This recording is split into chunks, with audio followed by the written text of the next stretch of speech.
Hello, everyone. Welcome to 20 Somethings TV. I'm your host tonight, Nate, and I'm here with Rachel, Dan, and Quigs.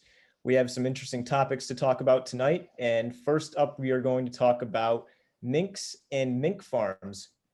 So minks are these little cute animals that kind of look like mice, and they're getting killed because they are contracting the coronavirus. Now, obviously, us humans are big spreaders of COVID, but we didn't know about these minks, and it brings up an interesting question. Are pets, are animals a risk of spreading COVID? Well, I don't know exactly a lot of the science behind animals spreading COVID, but I know personally, whenever I like take my dog for a walk or something in the neighborhood, I try to keep him away from other dogs just because I'm not sure.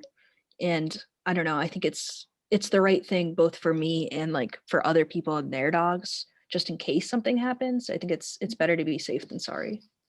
Yeah, I feel like even if they don't have it like in their system, like have the illness, it can still be on their fur and like paws and stuff and can still be like spread that way. So I think everyone should be careful, but I really don't think it should get to a point of killing minks when they're not really pets, or maybe they are, but I don't know, maybe quarantine them. I just don't think they should be killed because of it, endangerment. It's not good.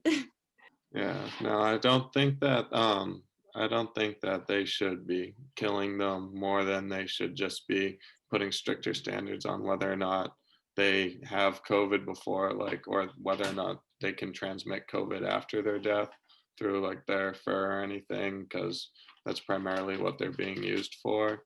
But also just in regard to the pets transmitting COVID, I think that, I mean, it's definitely something that we should probably look into. And like, I know I'm like kind of more cautious now. If like I see a dog in public, I don't really ask to pet it anymore.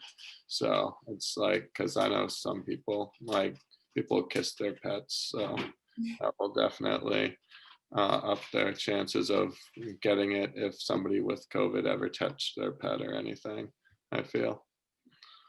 Yeah, it's very interesting. You can't really quarantine your pets. And, I haven't heard anything on the news about animals being a risk of spreading COVID at all, but it's definitely something that we need to be aware of as the pandemic wears on. So speaking of animals, you can sometimes find animals at the zoo, and this Pakistani zoo was shut down because of the conditions. If Quiggs wants to fill us in on this. Yeah, sure. Basically, there's a Pakistani zoo in Pakistan's capital city, and it came to light through an internet campaign backed by Share, that the conditions in this zoo were really bad, and they were having like a lot of deaths happening. So the courts in the city ordered that this zoo be evacuated and that the animals be sent to sanctuaries. But what actually happened, unfortunately, is through the rush of trying to get these animals out of the zoo, um, they were treated even more, they were treated even worse. And there were at least a dozen deaths from the transfer. And what happened was the World Wildlife Fund actually cut ties in protest of this animal treatment with the Wildlife Fund of the city, which personally I feel like rather than cutting ties because of animal abuse, the two organizations should be working together for the better of the animals, if that makes sense. Yeah, shouldn't the foundation be working together to make sure that that this problem doesn't happen again? No, I think it's more the job of the foundation not to, like, they can't do much to redeem the lives of the animals at this point. So, like, punishing them isn't going to do any good. Prevention of it happening in the future, I feel, should be the primary goal of both. The Wildlife Fund actually, the syntax they used was they're cutting ties in protest of the treatment of these animals. So it's almost as if they are letting the animals suffer just to make a point. Yeah. I mean, I'm personally I've never really been in favor of zoos. Like, I think they're just kind of pointless. Like, go on a safari. It's just safer. I mean, I definitely support like if it's for like rehabilitation and stuff like that, but like I just think zoos in general aren't the best. So like I'm glad that like in recent years there has been a decrease of zoos, but I feel like this exact situation kind of got a little too crazy in Yeah, I that used to go way. to zoos as a kid, and I used to enjoy them as a kid, but I haven't been in a really long time. And, you know, just let the animals free. They don't deserve to be in these small cages where they don't have, enough room to roam around like they usually would in the wild. So, just let them free. That's what I think about it. So we got Amazon drones. And what's interesting about this is that it is being used to track some illegal activities. Rachel, if you want to fill us in on this. Yeah, so in like the Amazon rainforest, there's a lot of tribes. In particular, there's one called the Iru Wow Wow tribe. And there's been a lot of deforestation and wildfires going on in like the Amazon rainforest that they obviously want to cut down on. And it's since the Amazon rainforest is so large, you can't really track who's doing it and what's going on. So they got in a partnership with the World Wildlife Fund, as we were talking about, and they're using drones to find the illegal activities about deforestation and hunting that down.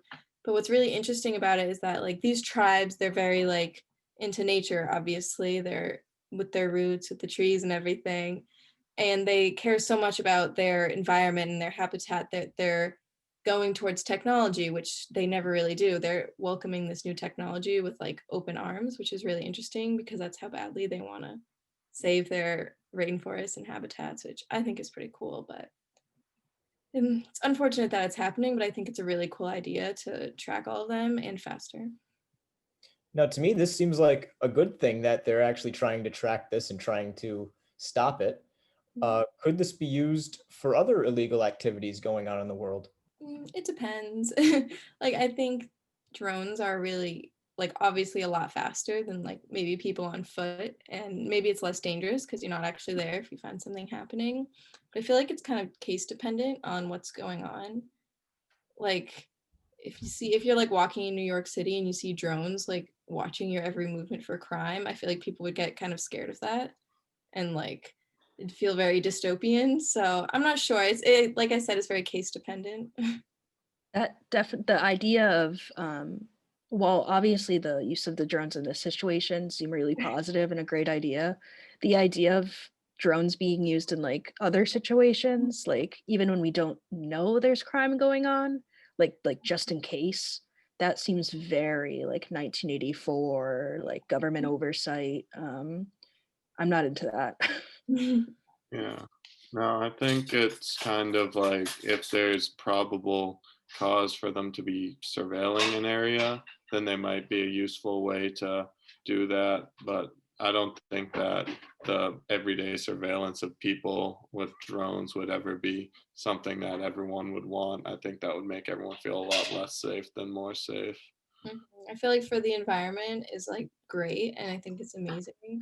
I mean, right now I can't think of anything else that would seem like not dystopian for that to happen, not seem creepy with the government, but like I feel like the environment is a really cool way of using drones, but there's definitely a cap and a line of like when it's okay and when it's not, like in society.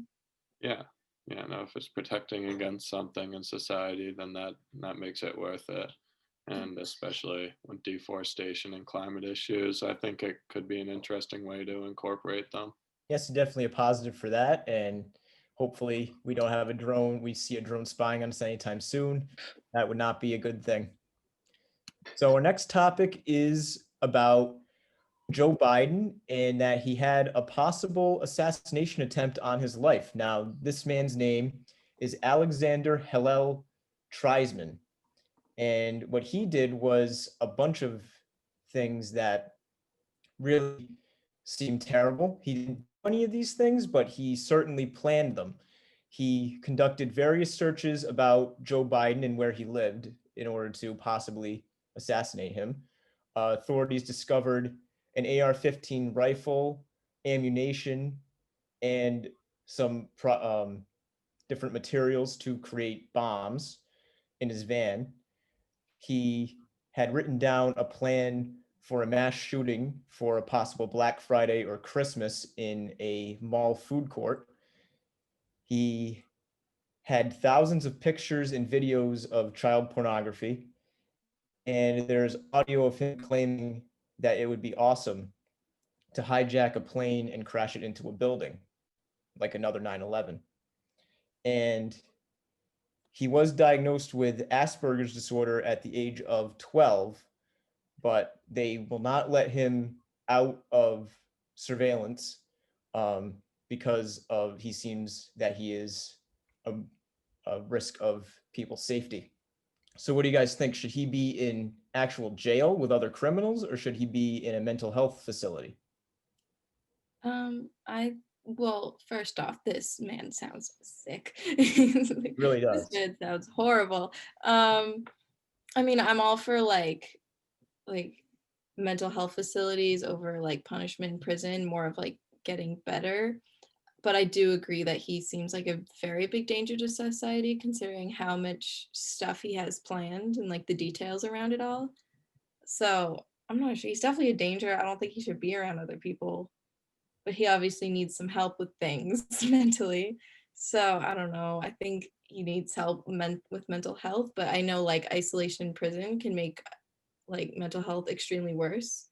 So it's kind of a battle there, but he needs help. That's all I know. Yeah, Um, I don't know if it's really, I don't know if like prison or like the a mental health facility is the best way to go, but really just getting him kind of in a place where he's away from society, I feel is most important. As long as like, I mean, like with the assassination attempt, if that like truly was legitimate and he had the means to carry that out, then that kind of is scary. And also the mass shooting, like that's terrifying. But also just like if not in spite of that, it's like still, even with mental illness, possession of child pornography and everything is kind of just like not, I mean, I can't really find that to be a reason why he should be left out on surveillance, like under no surveillance. And I just really think that no matter where he goes, he shouldn't really be out in society anytime soon. I would agree that this definitely sounds like a very disturbed individual. But it sounds to me like this is a guy who belongs in a mental institution, maybe. I don't know if that's the right term anymore, but jail does not help people with mental illnesses. And I will say, I know people with Asperger's, and that's not how they act. So I think this is definitely like past an issue of Asperger's or something like that. And this is like somebody with a real issue who needs to be worked with a mental health professional. Yeah, I have friends with Asperger's disorder, and none of them act like this. So it is very disturbing, and definitely he needs the help that he should get. Our final topic of speaking about Joe Biden and Trump in the election is climate change. And we're focusing on another country, Japan. Japan has announced that it's looking to become fully green energy by the year of 2050.